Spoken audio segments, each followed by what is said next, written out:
Hello once again, readers of good literature. My name is Nick Pell, and this is once again coming from my white room. Now, today, the book that I am going to be reviewing for you guys is Orson Scott Card's Ender's Game. Now, this book came out about 30-40 years ago, something along those lines. And as far as I know, the author is still writing sequels for the series and stuff like that. So the book, since its release, has gained quite a following and a fan base. It has a movie coming out in November, which I will be reviewing on this channel shortly after it is released. Let's get on with the book review. Just one thing to note, I will be talking about the ending to the book after the credits to this video, as I usually do. So stay tuned for that if you have read Ender's Game and you want to see my thoughts on the ending. But yeah, getting right into characters. First character, and the story's main character and title character, is Ender Wiggin. I believe at the beginning of the story he is about 6 or 7 years old, and he is recruited into this battle school, which is essentially a place where gifted children of high intelligence and people that show promise to command legions and troops, they go and they're trained in the art of warfare, essentially. And this is where the majority of the novel takes place, and the story mainly follows Ender and basically the different things that he has to deal with, the different challenges, and seeing a lot of the story through his eyes, which I thought was really interesting. He's a very shy boy at times, but there are times where he can be very violent. He has a temper, and he is a strategist. He can analyze an enemy and figure out how to take them out, and that's essentially why the battle school needs him and other higher up powers need him. Another character in this book is the sister Valentine. I don't know if it's Valentine or Valentine. I was pronouncing it Valentine in my head for some reason. But she is Ender's sister, and starts off at the beginning of the novel kind of just a side character who I didn't think we were really going to see a whole lot of in the rest of the book, and then she shows up again about halfway through the book with her brother Peter, who I will get to in a second. And their part to play in the book is very interesting, I thought. I'll probably get to that a little bit more in the ending to the book because I don't want to spoil too much. But she is a very interesting character. She has kind of the intelligence and the kindness part of Ender, and yeah, just a very interesting character. Another main character is Peter Wiggin. He is Ender and Valentine's brother, and he is kind of a scary guy. We are introduced to him again at the very beginning of the novel, and he really picks on Ender. He makes death threats, and he does a lot of really horrible things. But again, we see him about halfway through the novel with Valentine, and we see him kind of go through something of a change. If you haven't read the book, just know that he is a very interesting character, and one that I'm assuming will be a really interesting one to look for in the sequels.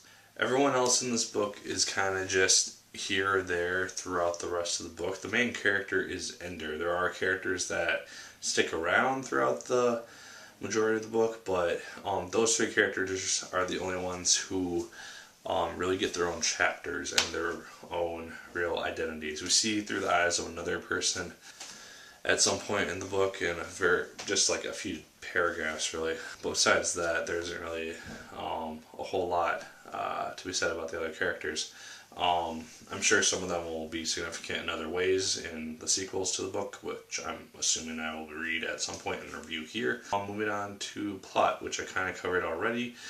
Essentially, like I said, Ender Wiggin, he is an extremely bright kid. He has this, I'm assuming, like a video monitor thing on his neck, so I think people who monitor it can see through his eyes. I'm not sure if that's exactly how it works.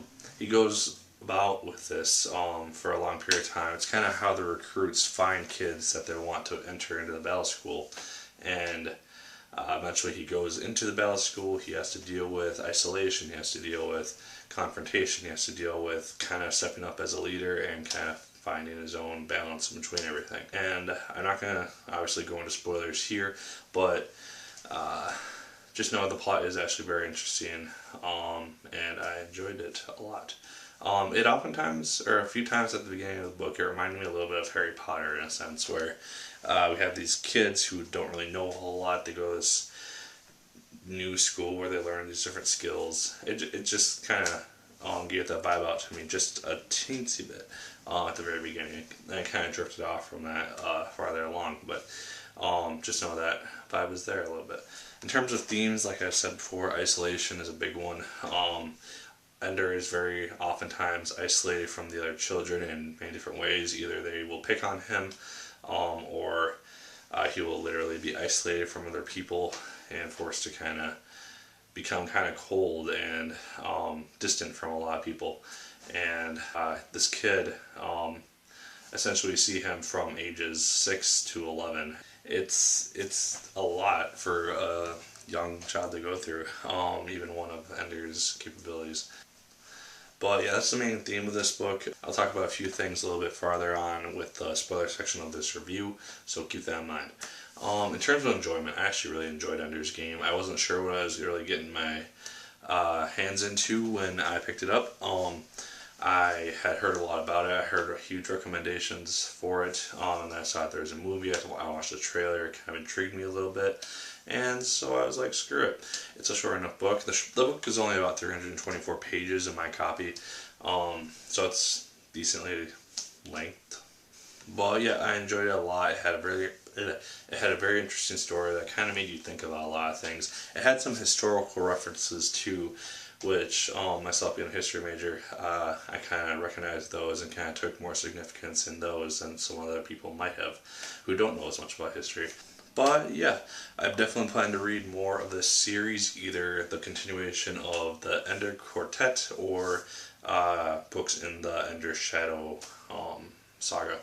So look forward to those reviews. I have no idea when they will show up, but at some point they'll be here. At some point I'll read them. But yeah, that's my review. Like, favorite, comment, and subscribe if you so choose. I'd appreciate it immensely. Like I said before, I'll be talking about the ending to the book at the very end after the credits, which will go up right now.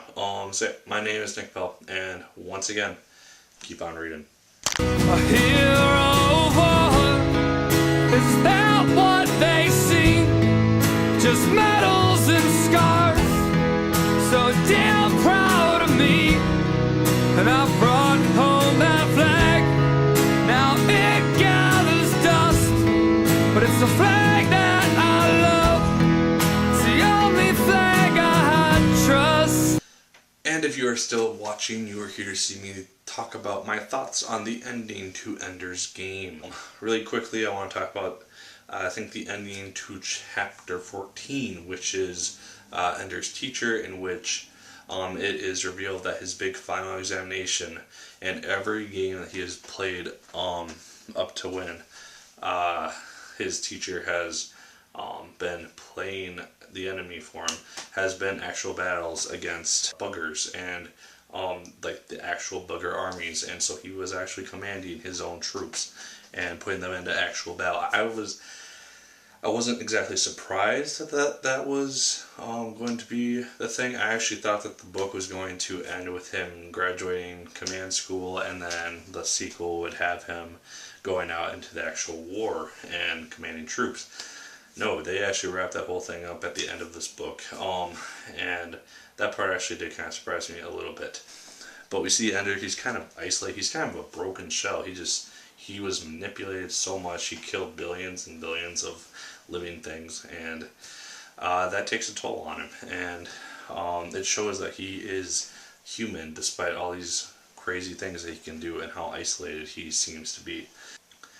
And then getting into a little bit further with the very end chapter, where we have Ender and Valentine. They have essentially gone off into a bugger homeworld and just kind of set up. Valentine is kind of a political figure now, and Ender is the governor, and he rules over his colony. And I found it really interesting that Peter actually succeeded in his plot to take over the world. He slowly gained influence over the net, and eventually he rose to the highest power, the hegemon, and is now in control of the world. And I thought that was actually interesting that they actually allowed him to succeed like that, or at least Card did. I look forward to seeing how that affects things in the sequels to Ender's Game, and then also in Ender's Shadow. And then very quickly with the very end of the book, we have Ender kind of becoming the speaker of the dead.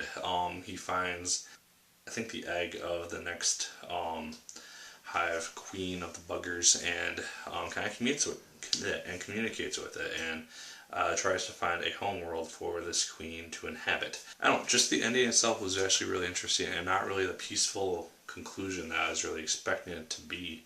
We have Ender and Valentine. They kind of just go off and travel. They can get anywhere. They stay essentially young, aging very slowly, while the rest of the world ages significantly quicker around them. Because at the very end we see Peter. He's the hegemon, but he's been ruling, and he's 77 years old with a failing heart, and he essentially tells Ender his life story before he dies. I thought that was really interesting. Yeah, I look forward to seeing how those events play out in the sequels.